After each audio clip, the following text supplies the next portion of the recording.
Good morning, all the students. Last week in short stories, I started the first story, The Gold Watch. Students, मैंने इस story के कुछ paragraphs आपको हिंदी में अच्छे से समझाए.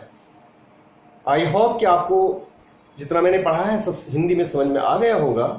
But today first I want to revise it in English. Students, क्योंकि हिंदी में समझ चुके हैं तो अब इंग्लिश में इसको सुनना आपको बहुत इंटरेस्टिंग लगेगा और आप बहुत इजीली समझ में भी आ जाएगा. तो ये it will be good practice for your listening English. Okay, let's start. This is the story of a poor worker, Sanku. He worked in a factory. He had so many problems in his life. So he wanted to solve his problems by stealing a gold watch from the office of his factory.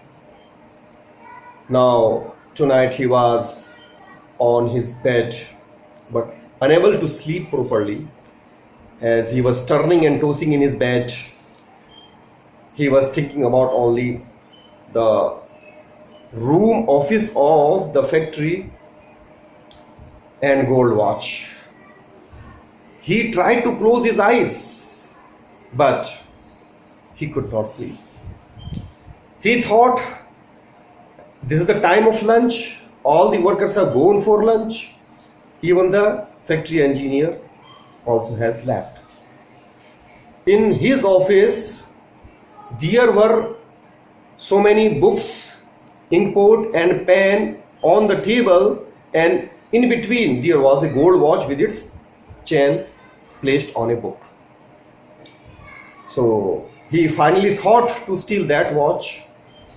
He had to open the window, stretch his hand about a foot, and then he could pick up that watch. Nobody will know about him as all have gone for lunch. But Sanku remember his efforts in the past.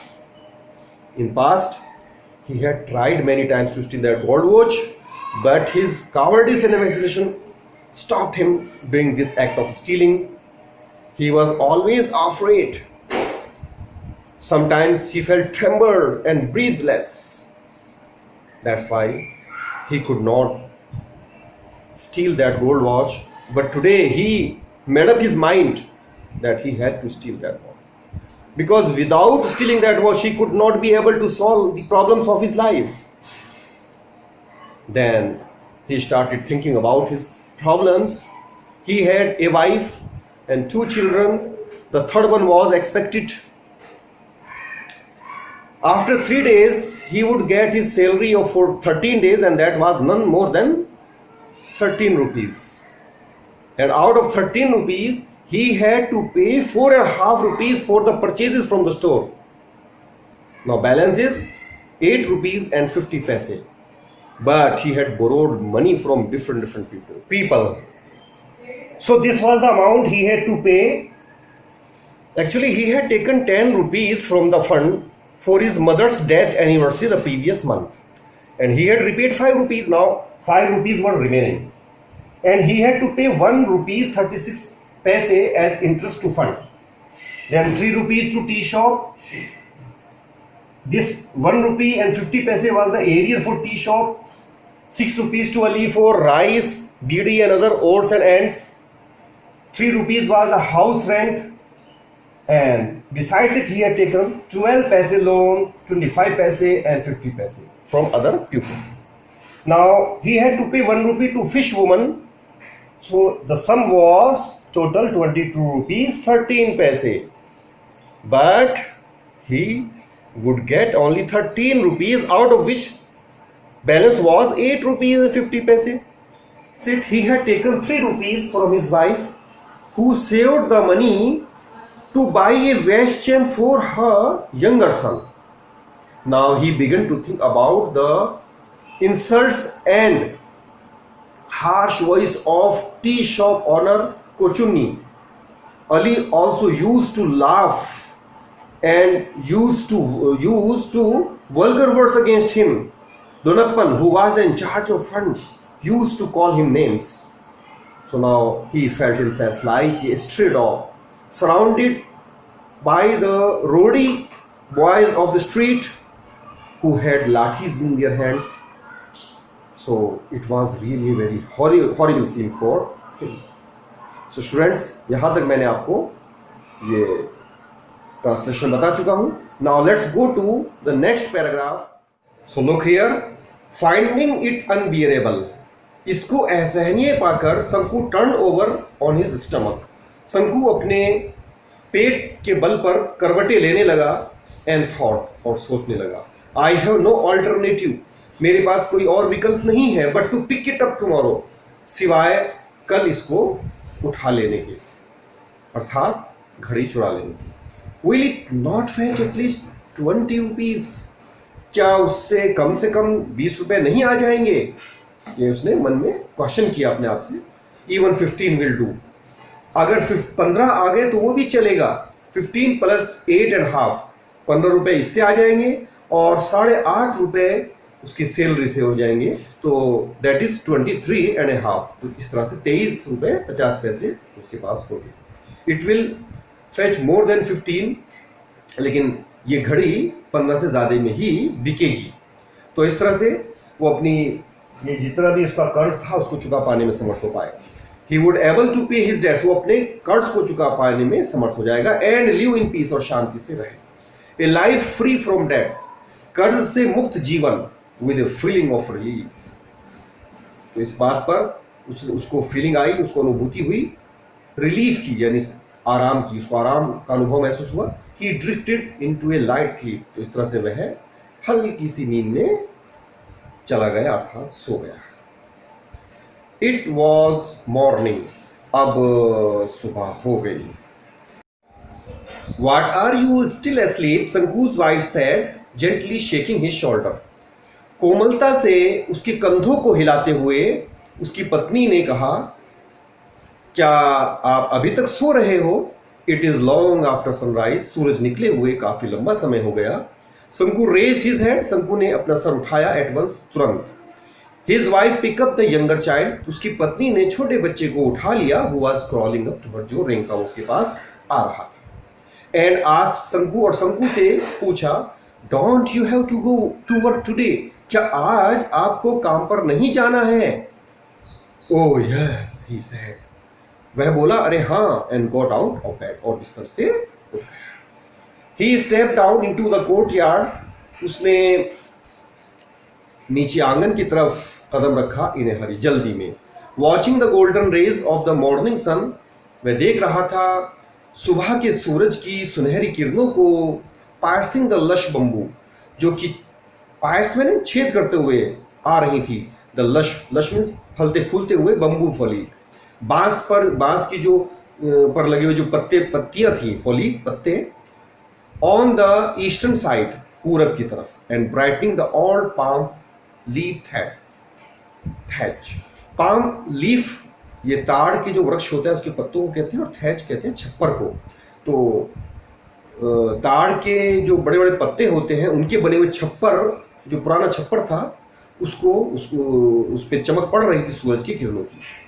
तो इस तरह से उसने सूरज की किरणों को अपने छप्पर के ऊपर चमकते हुए देखा. और ही वॉश्ड हिज फेस. फिर उसने अपना मुंह धो लिया. एंड हैंड्स, और हाथ धो लिए एज यूजुअल, हमेशा की तरह. Put on his working clothes. अपने काम के कपड़े पहन लिए. And was about to leave. और अभी वो जाने ही वाला था फॉर हिज फैक्ट्री, अपनी फैक्ट्री के लिए. व्हेन हिज वाइफ सेड, जब उसकी पत्नी ने कहा, आप बच्चे के लिए कुछ मरहम लेते आना. ऑइंटमेंट, एक ऑयली सब्सटेंस होता है मरहम. She through a commanding look at him. उसने शंकु के ऊपर एक आदेशात्मक दृष्टि डाली, आदेश देते हुए, ऑर्डर देते हुए. शंकु felt that each of the sore on the child's festering body was staring at him. शंकु ने महसूस किया कि सोर कहते हैं जख्म को, घाव को. तो बच्चे के फेस्टिंग कहते हैं कमजोर से बॉडी में, शरीर पर. तो बच्चे के कमजोर से शरीर पर जो जख्म थे, जो घाव थे, तो प्रत्येक घाव वाज स्टेयरिंग, मैंने घूर कर देख रहा था. एट हिम, मैंने उसकी तरफ. एक ग्रूसम वे, ग्रुसम कहते हैं भयानक, ड्रावनी तरीके से। तो a moment past in silence, एक पल शांति से गुजर गया, चुपचाप खड़ा रहा।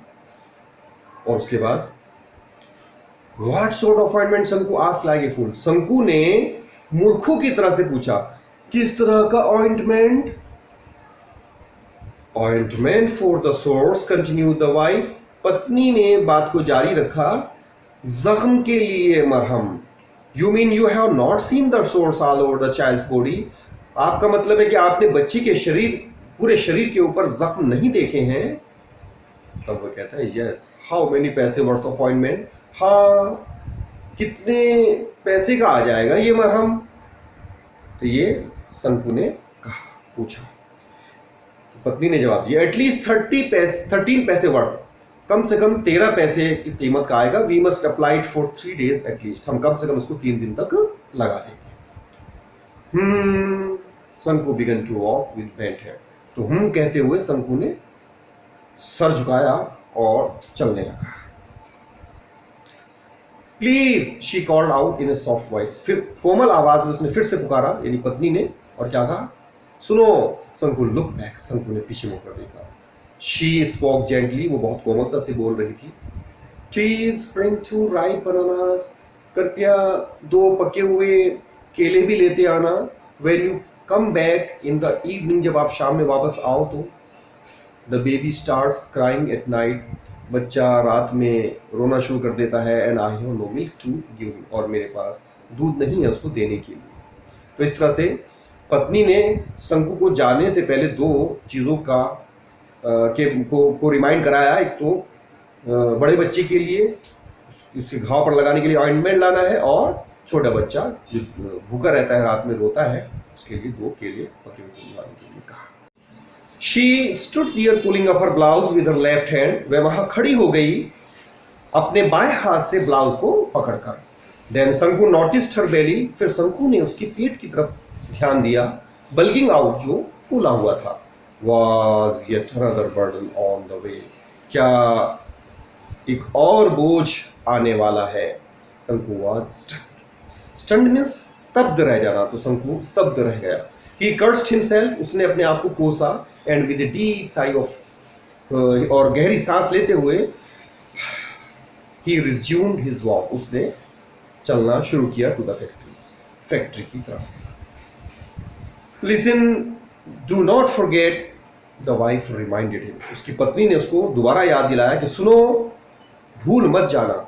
यानी उसकी पत्नी ने उसको जो चीज़ें लाने के लिए कही है उसको रिमाइंड किया।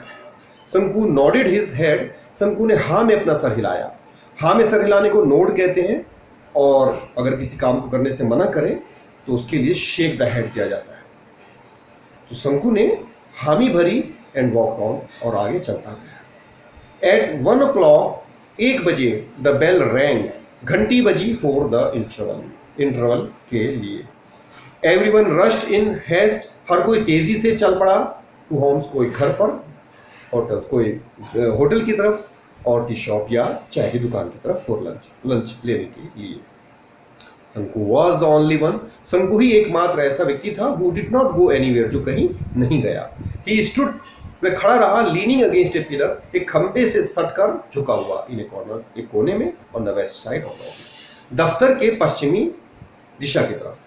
तो दफ्तर के पश्चिमी साइड में वह एक कोने में जो खंबा था उससे सटकर झुककर खड़ा हो गया। His heart was clouded, उसका हृदय जो है वो भर गया, क्लाउडेड हो गया, उसके दिल पे बोझ बन गया। एंड बर्स्टिंग विद इम्पेशंस, और अधैर्य से फटने लगा। तो उसके दिल में डर का जो क्लाउड है, भय का जो क्लाउड है, वो फिर से बनने लगा। और इसके साथ साथ वह इस सोने की घड़ी को चुराना चाहता था बहुत जल्दी, तो इस वजह से उसके धैर्य ने भी साथ छोड़ दिया, और वह बहुत जल्दी ये काम करना चाहता था। तो स्टूडेंट्स, क्या वह घड़ी चुरा पाता है? अगर नहीं चुरा पाता तो उसकी समस्याओं का क्या हल निकलेगा? ये सब जानने के लिए कल हम इस लेसन को कंटिन्यू रखेंगे। तब तक आप इसको स्टडी कीजिए और इसमें जो डिफिकल्ट वर्ड्स हैं उनको लर्न कीजिए। Okay, all the best, see you tomorrow.